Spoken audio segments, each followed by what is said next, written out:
روزے کے فوائد، روزہ رکھ کر ہمارے اندر کیا تبدیلی آنی چاہیے، یہ آج اللہ کی توفیق سے میری گفتگو کا موضوع ہے۔ التحیات للہ والصلوات والطیبات، کہ ہر قسم کی زبانی، بدنی اور مالی عبادت اللہ کے لیے ہے۔ بعض عبادات پاکی کی حالت میں ہوتی ہیں اور بعض عبادات وضو کے بغیر نہیں ہوتی، جیسے نماز ہے، نماز وضو کے بغیر نہیں ہے۔ دعا اور ذکر یہ ایسی عبادت ہے کہ جو ہر حال میں ہوتی ہے۔ دعا کے لیے اور ذکر کے لیے وضو شرط نہیں ہے۔ نبی کریم صلی اللہ علیہ وآلہ وسلم نے دعا کو عبادت کا مغز قرار دیا ہے۔ اما عائشہ صدیقہ رضی اللہ تعالیٰ عنہ فرماتی ہیں کہ اللہ کے نبی صلی اللہ علیہ وآلہ وسلم ہر حال میں ذکر کیا کرتے، آپ ہر حالت میں پیارے حبیب محمد صلی اللہ علیہ وآلہ وسلم ذکر کیا کرتے۔ ہم نے دعا کو عبادت سے نکال دیا، دعا عبادت کا مغز، اور ہم نے دعا کو عبادت سے نکال دیا۔ آج کسی نوجوان کو کہو نا کہ چل بھئی اذان کہہ، وہ کہتا ہے کہ مجھے شرم آتی ہے۔ ہمارا نوجوان بے شرمی کے کاموں میں شرم محسوس نہیں کرتا، بڑی دلیری کے ساتھ کرتا ہے۔ دین اور شریعت کے کاموں میں وہ شرم محسوس کرتا ہے، اسے کراہت یا بے شرمی محسوس ہوتی ہے۔ دین کے کاموں میں آج کے ہمارے نوجوان کا یہ حال ہے۔ تو دعا کو لازم پکڑنا چاہیے۔ دعا عین عبادت ہے، عبادت کا مغز ہے۔ رسول اللہ صلی اللہ علیہ وآلہ وسلم فرماتے ہیں کہ سحری میں یہ جب ہم اللہ کی توفیق سے روزہ رکھنے کے لیے اٹھتے ہیں، اس وقت اللہ تعالیٰ آسمان دنیا پر تشریف لاتے ہیں، اور یہ سحری کا وقت دعا کی قبولیت کا وقت ہے۔ رسول اللہ صلی اللہ علیہ وآلہ وسلم فرماتے ہیں کہ اللہ تعالیٰ پکارتے ہیں، کوئی ہے مجھ سے کسی چیز کا طلبگار کہ صحت مانگے تو میں اسے صحت دوں، کوئی ہے مشکلات میں مجھے پکارنے والا کہ مشکل میں پکارے میں اس کی مشکل کو دور کر دوں، پریشانی میں پکارے تو میں اس کی پریشانی کو دور کر دوں۔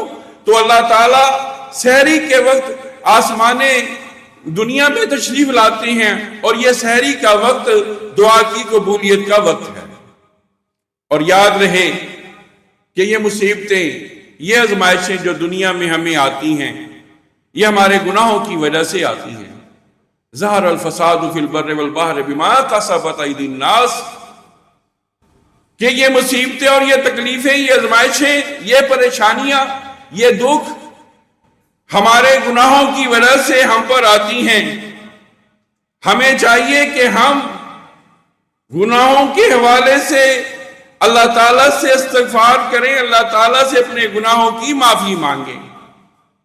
آج ہمارا نوجوان، ہمارا طالب علم، ہماری بچیاں دنیا پڑھتی ہے، دنیا پڑھائی جاتی ہے، لیکن انہیں دین نہیں پڑھایا جاتا۔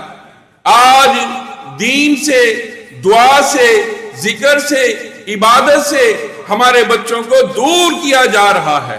یہی وجہ ہے کہ آج ہمارے نوجوانوں میں انسانیت نظر نہیں آتی۔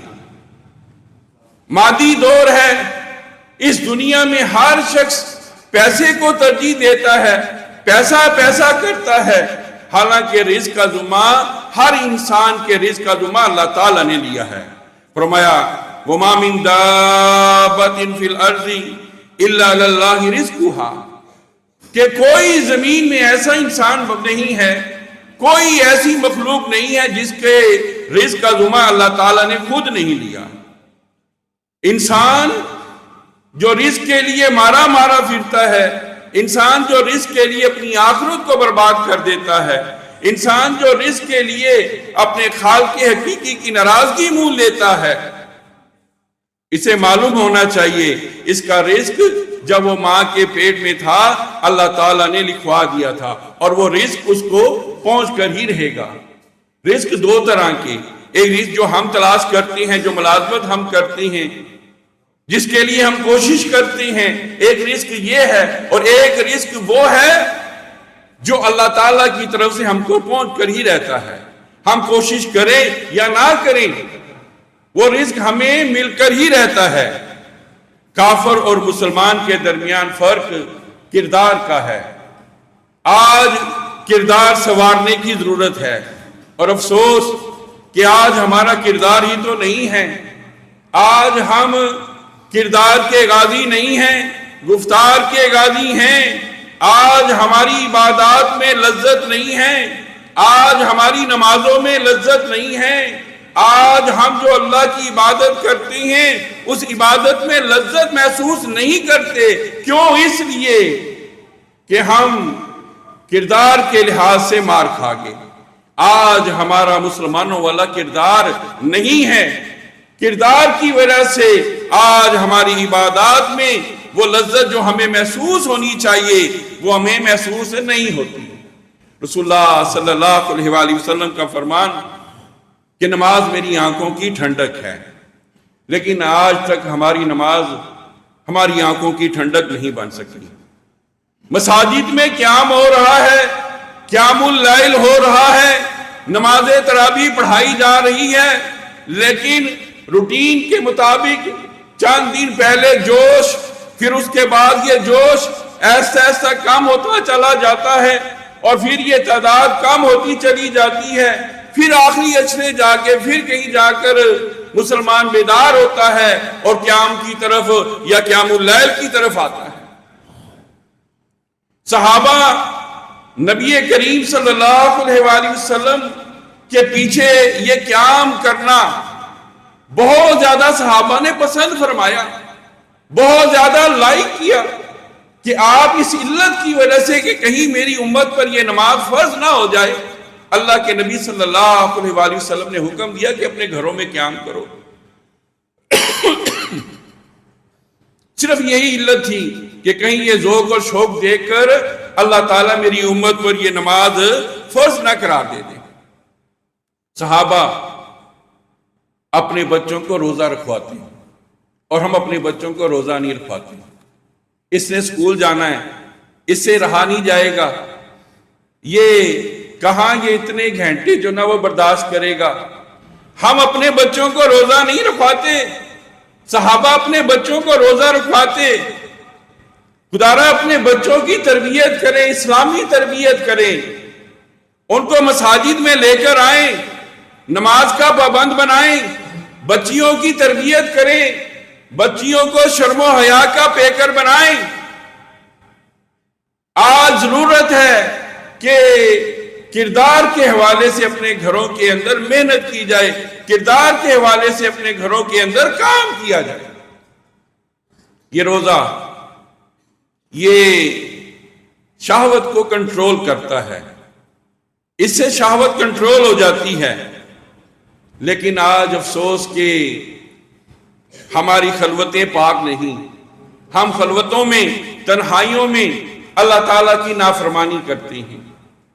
آج وار ہے، وار کافروں کی طرف سے، میڈیا وار ہے، موبائل کے ذریعے خلوتیں ہماری پاک نہیں رہی۔ موبائل کا بے جا استعمال، موبائل کے اندر ہر طرح کا گند، ہر طرح کی فحاشی عریانی، ہر طرح کے گناہ کے موقع عام پائے جاتے ہیں۔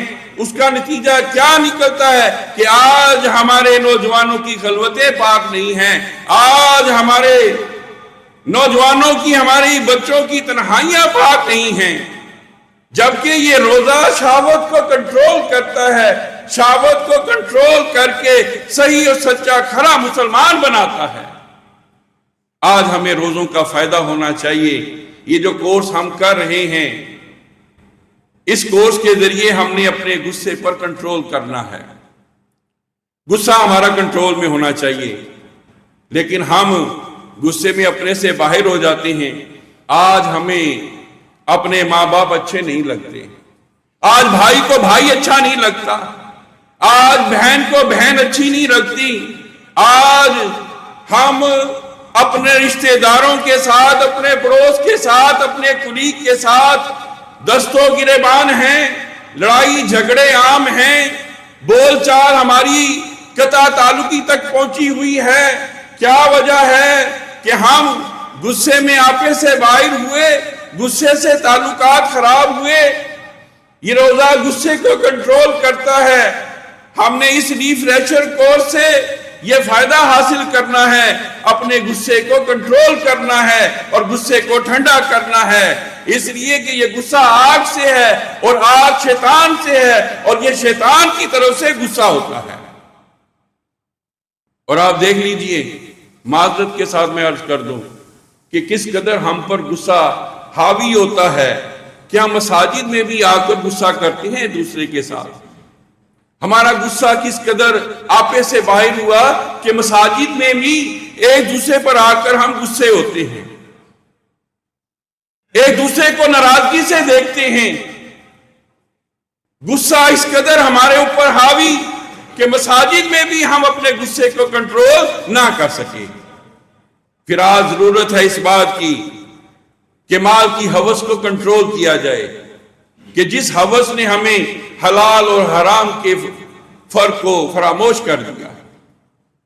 آج ضرورت ہے کہ یہ ریفریشر کورس کرتے ہوئے، روزہ رکھتے ہوئے، رمضان المبارک کی عبادات سر انجام دیتے ہوئے، کہ ہم مال کی ہوس کو کنٹرول کر لیں، حلال و حرام میں فرق جانیں۔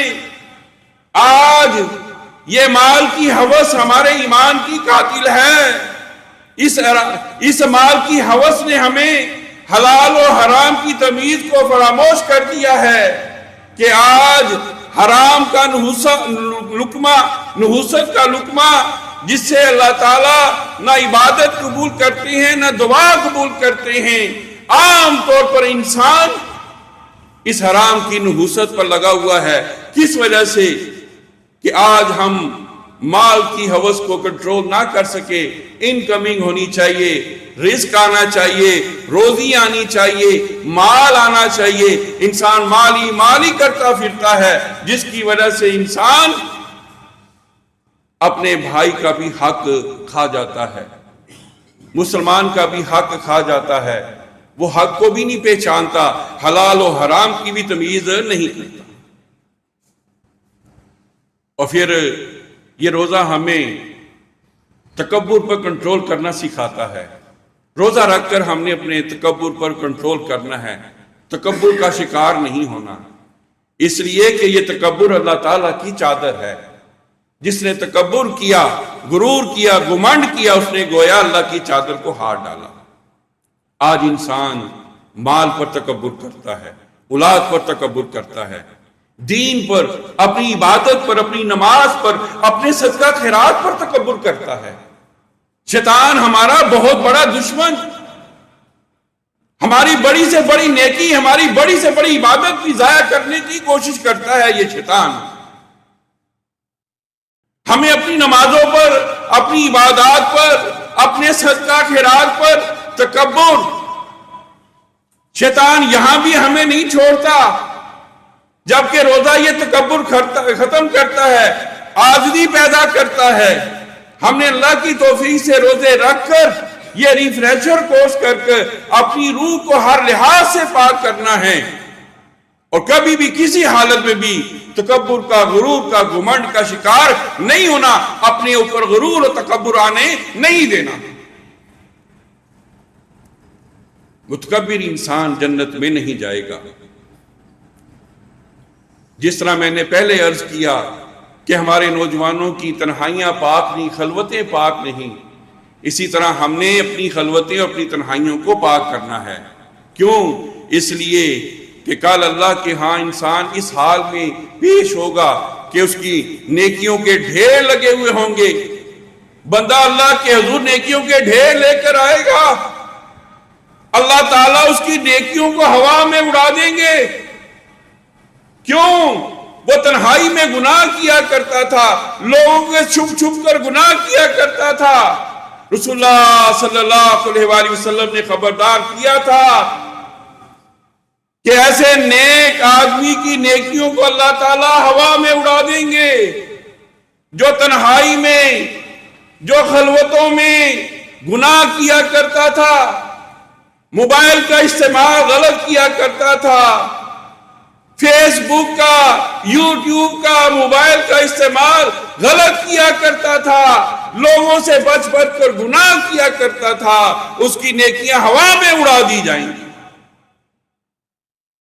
نبی کریم صلی اللہ علیہ وآلہ وسلم نے صحابہ سے پوچھا تھا، پیارے صحابہ بتائیے مسکین کون؟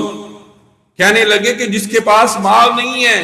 آپ نے فرمایا وہ مسکین نہیں ہے کہ کل قیامت کا دن ہوگا، حاجی صاحب، نمازی صاحب، نیک اور متقی انسان اللہ کے حضور پیش کیا جائے گا، اس حال میں کہ نیکیوں کے ڈھیر لگے ہوئے ہوں گے، لیکن وہ شخص پھنس جائے گا کیسے کہ اس نے بہت سارے لوگوں کے حقوق مارے ہوئے ہوں گے اور حق لینے والے پہنچ جائیں گے۔ وہ بہن بھائی جن کے حق اس نے غضب کیے، وہ رشتہ دار جس کے حق انہوں نے مارے، وہ سارے کے سارے اللہ کے ہاں انصاف لینے کے لیے، اپنا حق لینے کے لیے اللہ کے پاس پہنچ جائیں گے اور دعویٰ کر دیں گے اس نے ہمارا حق مارا ہے۔ اس سے پوچھا جائے گا، وہ تسلیم کرے گا، اللہ تعالیٰ فرمائیں گے چل پھر حق دے، اب تیرے پاس ان کو دینے کے لیے مال نہیں ہے، کچھ نہیں ہے، چلو اٹھاؤ فرشتوں، اے میری نورانی مخلوق اٹھاؤ اس کی نیکیاں اور لوگوں میں تقسیم کر دو۔ یہ ہے مسکین، نیکیاں تقسیم کر دی جائیں گی، حق لینے والے بھی موجود ہوں گے، لوگوں کے گناہ اس کے اوپر ڈال دیے جائیں گے اور آخرکار اس کا رزلٹ کیا نکالا جائے گا؟ اسے جہنم رسید کر دیا جائے گا۔ نبی کریم صلی اللہ علیہ وآلہ وسلم نے فرمایا کہ یہ ہے مسکین، یہ مسکین ہے جو ہم نے مال کی ہوس کو بھی کنٹرول کرنا ہے اور اپنی خلوتیں اور اپنی تنہائیوں کو بھی پاک رکھنا ہے، اور اس کے ساتھ ساتھ روزہ ہمیں سکھلاتا ہے کہ ہم جس زبان سے گناہ کرتے ہیں اور سب سے زیادہ گناہ کرتے ہیں اس پر کنٹرول حاصل کریں۔ یہ زبان جو کینچی کی طرح چلتی ہے، یہ زبان جس سے زیادہ گناہ ہوتے ہیں، یہ زبان جس سے انسان جھوٹ بولتا ہے، غیبت اور چغلی کرتا ہے، گلے شکوے کرتا ہے، گالی گلوچ کرتا ہے، یہ زبان جس سے انسان کسی کو تکلیف پہنچاتا ہے، یہ روزہ زبان کو کنٹرول کرتا ہے۔ ہم نے روزہ رکھ کر اپنی زبان پر کنٹرول حاصل کرنا ہے۔ ہم یہ ریفریشر کورس اپنی روح کو پاک کرنے کے لیے، گناہوں سے پاک ہونے کے لیے کر رہے ہیں۔ ہم نے یہ جائزہ لینا ہے کہ ہمیں کس قدر روزوں کا فائدہ حاصل ہو رہا ہے، کیا مجھے اپنی زبان پر کنٹرول حاصل ہوا ہے یا نہیں، کیا میں اپنی زبان پر اللہ کے ذکر کو جاری کر سکا یا نہیں، کیا میں تنہائی میں سفر کرتے ہوئے اپنے کام میں اللہ کے ذکر کو اپنی زبان سے تر رکھتا ہوں یا نہیں۔ خاص و خاص لوگوں کا روزہ یہ ہے کہ خاص و خاص روزے دار اپنی زبان کو ہر وقت اللہ کے ذکر سے تر رکھتے ہیں اور ان کی زبانوں پر اللہ تعالیٰ کا ذکر رہتا ہے۔ کیوں؟ اس لیے ان المتقین فی مقام امین، کہ متقین لوگ امن والے ہیں اور امن میں ہوں گے، دنیا میں بھی اللہ تعالیٰ انہیں امن نصیب فرماتے ہیں اور آخرت میں بھی وہ امن میں ہوں گے۔ اس لیے کہ ان المتقین فی جنات و نعیم، کہ متقین ہی لوگ جنت والے ہیں، نعمتوں والی جنت میں کون ہوں گے؟ متقین لوگ، پرہیزگار لوگ، جن کے دلوں میں اللہ تعالیٰ کا ڈر اور تقوی ہے، جو ہر دم اللہ کا ذکر کرتے ہیں، اللہ تعالیٰ سے دعا کرتے ہیں۔ یہ زبان ہماری عکاسی کرتی ہے ہمارے دل کی، زبان عکاسی کرتی ہے ہمارے دل کی۔ رسول اللہ صلی اللہ علیہ وآلہ وسلم سے پوچھا گیا کہ اللہ کے نبی صلی اللہ علیہ وآلہ وسلم بتائیے کہ افضل ترین انسان کون ہے؟ اللہ کے نبی صلی اللہ علیہ وآلہ وسلم نے فرمایا تھا کہ جس کے دل میں حسد، کینہ اور بغض نہیں ہے۔ فرمایا وہ افضل ترین انسان ہے کہ جس کے دل میں حسد، کینہ، بغض نہیں ہے، جو مسلمانوں اور اپنے بھائیوں کے خلاف حسد نہیں رکھتا، ان کے خلاف اس کے دل میں کینہ یا بغض نہیں ہے، عداوت نہیں ہے، اور وہ زبان کا بھی سچا ہے، وہ زبان کا بھی سچا ہے۔ یہ رسول اللہ صلی اللہ علیہ وآلہ وسلم نے افضل ترین انسان کی تعریف فرمائی۔ ہم نے اللہ کے حضور پیش ہونا ہے اس حال میں کہ ہمارا قلب سلیم ہونا چاہیے، ہمارا دل حسد سے، بغض سے، عداوت سے، نفرت سے، یہ ان ہمیشوں سے ہمارا دل پاک ہونا چاہیے۔ فرمایا من خشی الرحمن بالغیب وجاء بقلب منیب، کہ جو شخص قلب منیب کے ساتھ اللہ کے حضور حاضر ہوگا، کون؟ جو رحمان سے ڈرتا ہوا ہوگا، جس کے دل میں رحمان کا ڈر ہوگا، جس کے دل میں اللہ تعالیٰ کا ڈر و تقوی ہوگا، وہ اللہ تعالیٰ کے حضور پیش ہوگا۔ کس طرح؟ بقلب منیب کے ساتھ پیش ہوگا۔ ہم نے اللہ کی توفیق سے اپنے دل کو روزہ رکھ کر ہر قسم کے گناہوں سے پاک کرنا ہے۔ کیوں؟ اس لیے کہ یہی وہ دل تھا جو سعد کو 3 انعامات عطا فرما گیا۔ سعد ابن معاذ رضی اللہ تعالیٰ عنہ کو 3 انعام۔ کیسے؟ جبرائیل علیہ السلام خبر لے کر آتے ہیں، کیسے روح پرواز کرتی ہے، اللہ تعالیٰ کا عرش ہل جاتا ہے۔ سعد کو اللہ نے انعام دیا، کیسے؟ 70,000 فرشتے ان کے جنازے میں شریک۔ اندازہ لگائیے سعد کی قسمت کا، مقدر کا، ان کے مرتبے اور مقام کا۔ روح پرواز ہوتی، اللہ کا عرش ہل گیا، اللہ نے 70,000 فرشتے ان کے جنازے میں، ان کی میت میں، ان کے جنازے کو کندھا دینے کے لیے اتار دیے، اور جبرائیل علیہ السلام ان کی خبر لے کر آتے ہیں۔ یہ سعادتیں، یہ رحمتیں، یہ برکتیں، یہ انعامات سعد ابن معاذ رضی اللہ عنہ کو کیوں ملے تھے؟ اس لیے کہ ان کا دل مسلمانوں سے حسد اور بغض سے، عداوت سے، دشمنی سے، کینے سے پاک تھا۔ وہ اپنے دل کو ہر لحاظ سے پاک کیے ہوئے تھے، اور وہ رات کو سوتے تھے اس حال پہ سوتے تھے کہ ان کا دل مسلمانوں کی طرف سے صاف ہوتا تھا۔ سلف صالحین کو یہ برکتیں اور رحمتیں کیوں ملیں؟ دل سے ہر قسم کے گناہ نکال کر۔ لیکن افسوس کہ ہمیں روزہ رکھ کر بھی یہ رحمتیں اور برکتیں نصیب نہ ہو سکیں۔ کتنا اپنے بھائیوں کے بارے میں غصہ ہمارے دلوں میں پایا جاتا ہے، کتنا کینہ، حسد، دشمنی ہمارے دلوں میں روزہ رکھ کر بھی اپنے بھائیوں کے بارے میں پایا جاتا ہے، کہ ہمارے دل ان گناہوں سے پاک نہ ہو سکے کہ جبکہ ہم روزہ بھی رکھ رہے ہیں۔ بہرحال ہم نے اللہ کی توفیق سے یہ جو باتیں میں عرض کر رہا ہوں، یہ ساری سامنے رکھ کر اپنے روزے سے یہ فائدے حاصل کرنے ہیں۔ بیماریوں کا علاج صدقہ بھی ہے، بیماریوں کا علاج صدقہ بھی ہے۔ ہم بیمار ہوتے ہیں، ڈاکٹر کے پاس جاتے ہیں، دوائی لیتے ہیں، لیکن یاد رکھیے دوائیوں کا علاج صدقہ ہے، چاہے وہ بیماری جسمانی ہو یا روحانی ہو، ہر قسم کی بیماری کا علاج صدقہ ہے۔ رسول اللہ صلی اللہ علیہ وآلہ وسلم سے ایک آدمی آ کر عرض کرتا ہے، اللہ کے نبی صلی اللہ علیہ وآلہ وسلم، میں اپنے دل کو بڑا سخت پاتا ہوں، میرا دل بڑا سخت ہے، مجھے علاج بتائیے۔ اللہ کے نبی صلی اللہ علیہ وآلہ وسلم نے فرمایا تھا، صدقہ کیا کر، مسکین کو کھانا کھلایا کر، اللہ تیرا دل نرم کر دے گا۔ فرمایا صدقہ کیا کر، صدقہ کر اور مسکین کو کھانا کھلا، اللہ تیرا دل نرم کر دے گا۔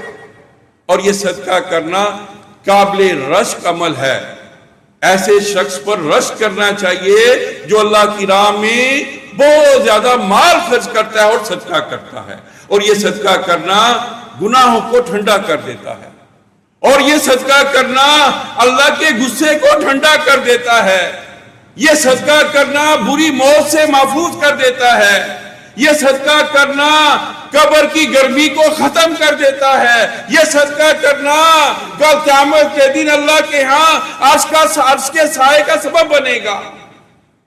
صدقہ کرنے والے کو ایسے انداز کے ساتھ صدقہ کرنے والا جو دائیں ہاتھ سے صدقہ کرتا ہے بائیں ہاتھ سے پتہ نہیں چلتا، وہ کل قیامت کے دن ان سب خوش نصیب لوگوں میں سے ہوگا جنہیں اللہ تعالیٰ اپنی عرش کا سایہ نصیب فرمائیں گے. یہ صدقہ کرنا جہنم کی آگ کو ٹھنڈا کر دیتا ہے، جہنم سے رہائی دے دیتا ہے. رسول اللہ صلی اللہ علیہ وآلہ وسلم نے فرمایا تھا ایک کھجور جو اللہ کی راہ میں صدقہ کی گئی، فرمایا اس کھجور کے بدلے بھی تم جہنم سے بچو. بندہ مومن جو ایک کھجور اللہ کی راہ میں صدقہ کرتا ہے، رسول اللہ صلی اللہ علیہ وآلہ وسلم نے فرمایا ایک کھجور بھی آدمی کے لیے جہنم سے رہائی کا سبب بن جاتی ہے. نیکی کرنا صدقہ ہے، برائی سے بچنا صدقہ ہے، اللہ اکبر کہنا صدقہ ہے، سبحان اللہ کہنا صدقہ ہے، الحمدللہ کہنا صدقہ ہے، لا الہ الا اللہ کہنا صدقہ ہے، لا حول ولا قوت الا باللہ یہ پڑھنا، اس کا ورد کرنا، ہر دم اپنی زبان پر جاری رکھنا یہ صدقہ ہے. اپنے بھائیوں کو کھلے بازوؤں کے ساتھ ملنا، اپنے بھائی کو مسکراتے ہوئے چہرے کے ساتھ ملنا یہ اللہ کے ہاں صدقہ ہے.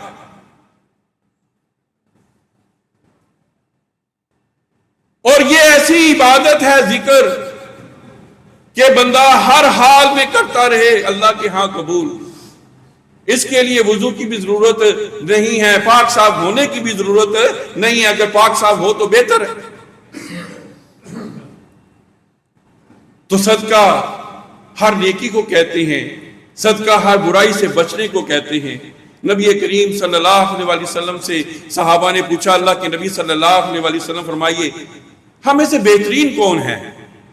اللہ کے نبی صلی اللہ علیہ وسلم نے فرمایا کہ جو زیادہ نفع بند ہے، جس سے لوگ زیادہ فائدہ اٹھاتے ہیں، جو لوگوں کو فائدہ دیتا ہے، جو لوگوں کے لیے آسانیاں پیدا کرتا ہے، وہ فرمایا کہ اللہ تعالیٰ کے ہاں بہترین ہے کہ جو لوگوں کے لیے مفید ہے، جس سے لوگ فائدہ اٹھاتے ہیں، جو لوگوں کے لیے مفید ہے، لوگوں کو فائدہ پہنچاتا ہے، وہ اللہ تعالیٰ کے ہاں بہترین انسان ہے. پھر اللہ کے نبی صلی اللہ علیہ وسلم سے پوچھا گیا پیارے حبیب محمد صلی اللہ علیہ وسلم بتائیے کہ محبوب عمل کون سا ہے؟ اللہ کے نبی صلی اللہ علیہ وسلم نے فرمایا کہ کسی کے دل میں خوشی پیدا کرنا، کسی کو خوش کر دینا، دے کر اس کی مدد کر کے، اس کی حاجت ضرورت پوری کر کے، بھائی کے کام آ کے، ہمسایوں کے کام آ کے، اپنے کلی کی مدد کر کے، غریب کی حاجت پر ضرورت کو پورا کر کے اس کو خوش کر دینا. رسول اللہ صلی اللہ علیہ وسلم نے فرمایا یہ اللہ کے ہاں محبوب عمل ہے. مقروض کا قرض اتار کے اس کے قرض کو ادا کر کے بھائی کو خوشی پہنچانا یہ اللہ تعالیٰ کے ہاں محبوب عمل ہے. کسی کی بھوک کو دور کر دینا، کسی کی پیاس کو دور کر دینا یہ اللہ تعالیٰ کے ہاں محبوب عمل ہے. یہ روزے کی حالت پہ ہم جو بھوکے پیاسے رہتے ہیں اللہ یہ احساس ہمارے دل میں پیدا کرتا ہے کہ اسی طرح ہم نے بھوکوں کا خیال رکھنا ہے، حاجت مند ضرورت مند لوگوں کا خیال رکھنا ہے. اور اس کو اللہ کے نبی صلی اللہ علیہ وآلہ وسلم نے اللہ کے ہاں محبوب عمل بتایا ہے. اور پھر یہ ساری نیکیاں، یہ ساری فضیلتیں اس شخص کے لیے ویل اینڈ گڈ ہے، برابر ہے، فروٹفل ہے جو توحید اور رسالت کا حامل ہے، جس کے عقائد توحید اور رسالت کے مطابق ٹھیک ہے، جس کے عقیدے میں شرک پایا جاتا ہے، جس کا عقیدہ قرآن و سنت کے مطابق نہیں ہے، جس کے عمل میں شرک پایا جاتا ہے، جو شرکیہ اعمال سر انجام دیتا ہے، شرکیہ عبادت کرتا ہے، اس کو یہ فائدے نفع حاصل نہیں ہوں گے یا اس کو کفایت نہیں کریں گے. فرمایا کل من علیہ فان ویبقى وجہ ربک ذو الجلال والاکرام، کہ ہر چیز فانی ہے، صرف تیرے رب کا نام باقی رہ جائے گا. صرف تیرے رب کی قدرتیں باقی رہ جائیں گی، ہر چیز فنا ہو جائے گی۔ ہاں میرے قابل احترام بزرگوں اور بھائیوں، آؤ اپنی آخرت کی طرف آؤ، اپنی آخرت کی طرف پلٹو۔ یہ روزے ہمیں بیدار کرنے کے لیے آئے ہیں، آؤ بیدار ہو جاؤ۔ الحمدللہ ہم اللہ تعالیٰ کا شکر بجا لاتے ہیں کہ رمضان میں ہمیں ایسی محسوس ہوا کہ جیسے مسلمان بیدار ہوئے۔ آؤ جس طرح آپ نے رمضان میں مسجد کے ساتھ دل لگایا ہے، غیر رمضان میں بھی مسجد کے ساتھ دل لگاؤ اور اللہ تعالیٰ کے گھروں کو آباد رکھو۔ یہ اہل ایمان کی ذمہ داری ہے کہ اہل ایمان مسجدوں کو آباد کرتے ہیں اور مسجد سے اپنا تعلق مضبوط رکھتے ہیں۔ پچھلے جمعے میں بھی آپ نے سنا کہ اللہ تعالیٰ کل قیامت کے دن ہمیں پکار رہے ہوں گے، ہمیں اپنا پڑوسی کہہ کر اللہ پکار رہے ہوں گے، کہاں ہے میرے پڑوسی؟ کون ہے اللہ کے پڑوسی؟ جن کا دل مسجد میں لگتا ہے، جو مسجدوں کو آباد کرتے ہیں، جو اپنی فرض نمازیں، اپنی عبادات مسجد میں آ کر کرتے ہیں۔ رسول اللہ صلی اللہ علیہ وآلہ وسلم کے فرمان کے مطابق وہ اللہ تعالیٰ کے ہاں پڑوسی ہیں، اور کل ہمیں اللہ تعالیٰ اچھے انداز کے ساتھ پکار رہے ہوں گے، اپنی ہمسائیگی کے لیے، اپنے پڑوس کے لیے ہمیں پکار رہے ہوں گے۔ کن کو؟ جو مسجدوں کو آباد کرتی ہیں، جن کے دل مسجد میں آ کر لگتے ہیں۔ اور ایک بات، ایک نصیحت عورتوں کے لیے بھی کہ میری روحانی مائیں اور بہنیں روزوں میں اپنے اندر انقلابی تبدیلیاں پیدا کریں، اور خاص طور پر اپنے گھروں کے ماحول کو ترجیح دیں، خاص طور پر اپنے بچوں کی تربیت کو ترجیح دیں، خاص طور پر بچی کے پردے کے حوالے سے اس کو پابند کریں کہ تو نے گھر سے باہر پردے کے بغیر نہیں نکلنا، اس کو صوم و صلات کا پابند کریں۔ یہ والدین کی، بڑوں کی ذمہ داری ہے۔ جس گھر میں بزرگ ہیں، بچوں کے اوپر ڈانٹ ڈپٹ رکھتے ہیں، نماز کا کہتے ہیں، روزہ رکھواتے ہیں، پردے کے بغیر گھر سے نہیں نکلنے دیتے، وہ اللہ تعالیٰ کا شکر بجا لائیں۔ اور یہ بزرگوں کی ذمہ داری ہے، والدین کی یہ ذمہ داری ہے کہ وہ اپنے بچوں کے اسلام کے مطابق کردار کو سنواریں۔ یہ عورتوں کی ذمہ داری ہے۔ یہ رمضان کی شکل میں اللہ تعالیٰ نے انہیں بہترین موقع عطا فرمایا ہے کہ اپنے گھر کے ماحول کو وہ اسلامی بنائیں، اپنے بچوں کی تربیت کو اسلامی بنائیں۔ آج جبکہ شیاطین قید ہو چکے ہیں، جہنم کے دروازے بند ہو چکے ہیں، جنت کے دروازے کھل چکے ہیں، کتنا بہترین ماحول، کتنا بہترین انوائرمنٹ ہمارے لیے اللہ تعالیٰ نے پرووائڈ ہمیں کر دیا ہے۔ کب ہم اس سے فائدہ اٹھائیں گے؟ اس سے فائدہ اٹھانے کا طریقہ یہی ہے کہ ہم اپنے گھروں کو ترجیح دیں، گھر کے ماحول کو ترجیح دیں، بچوں کی تربیت کو ترجیح دیں۔ اکیلے ہم نماز پڑھنے نہ آئیں، بلکہ بچوں کو اپنے ساتھ مسجد میں لے کر آئیں، اور ہم گھر کے اندر جس حد تک بچی کی تربیت کر سکتے ہیں اسلام کے مطابق، اس حد تک تربیت کرنے کی کوشش کریں۔ اور ایک نصیحت ہم سب کے لیے بھی یہ بھی کہ آج ضرورت ہے کہ ہم اپنے کردار کو سنوار لیں۔ ہمارے کردار کی کوئی نسبت نبی صلی اللہ علیہ وآلہ وسلم کے کردار سے نہیں ہے۔ میں نے جو برائیاں بیان کی نا کہ یہ غصے کی لے میں نہ بہ جانا، غصہ کرنا، یہ اخلاق کو ختم کر دیتا ہے۔ اور میں نے یہ مثال بھی دے دی کہ مسجد میں بھی آ کر ہمیں غصہ آ جاتا ہے، مسجد سے بھی ہم نمازیوں سے بھی خفا رہتے ہیں، مسجد میں بھی آ کر ہم غصے کا اظہار کر دیتے ہیں، زور زور سے بولنا شروع کر دیتے ہیں۔ یہ میری اپنے لیے بھی، اپنے قابل احترام بزرگوں اور بھائیوں کے لیے بھی یہ نصیحت ہے کہ ہم اپنے کردار کو سنواریں۔ آج بہت ہی بہترین ماحول اللہ تعالیٰ نے رمضان کی شکل میں ہمیں عطا فرمایا ہے کہ ہمارے اخلاق اچھے ہو سکتے ہیں کہ اگر ہم اپنے اخلاق پر توجہ دیں اور اپنے اخلاق کو نبی صلی اللہ علیہ وآلہ وسلم کے اخلاق کے مطابق بنانے کی کوشش کریں۔ اللہ سے دعا ہے کہ اللہ تعالیٰ ہمارے اخلاق کو بہتر فرما دے، اور اللہ سے دعا ہے کہ اللہ تعالیٰ یہ جو برائیاں میں نے بیان فرمائی ہیں اللہ ان ساری برائیوں کو ہمارے دل سے نکال دے اور ہمارے روزے اور ہماری عبادات کو قبولیت کا شرف عطا فرمائے اور کل قیامت کے دن ہماری عبادات کو ہمارے روزوں کو ہمارے لیے نجات کا ذریعہ بنا دے آمین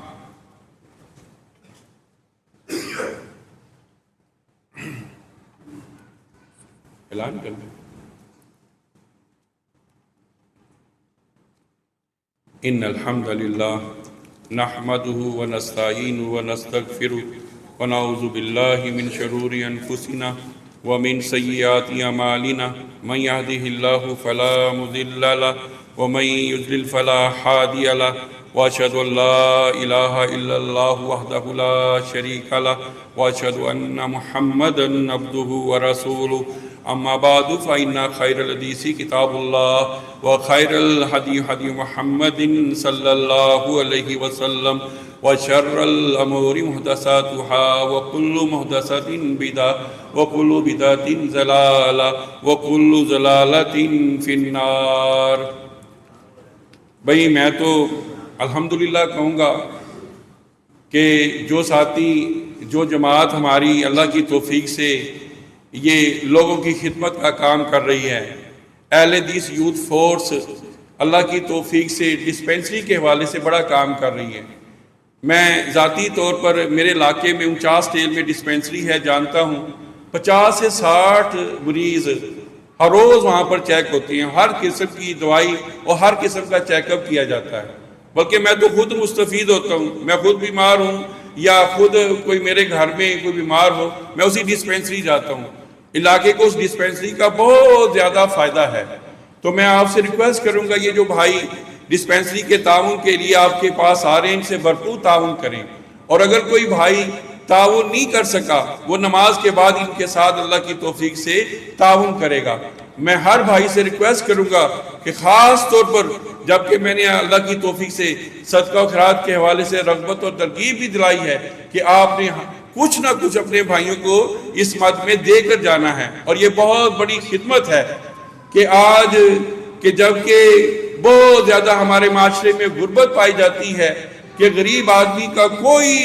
حال نہیں ہے کہ اس حالت میں اللہ کی توفیق سے یہ بھائی جو نا وہ کام کر رہے ہیں اور غریبوں کی خدمت کر رہے ہیں اللہ سے دعا ہے کہ اللہ تعالیٰ ان کی صحیح کو اس کوشش کو قبول فرمائے اور ہمیں اللہ تعالیٰ ان کی خدمت کرنے کی توفیق عطا فرمائے سبحان ربک رب العزت عما یصفون وسلام علی المرسلین والحمد للہ رب العالمین آمین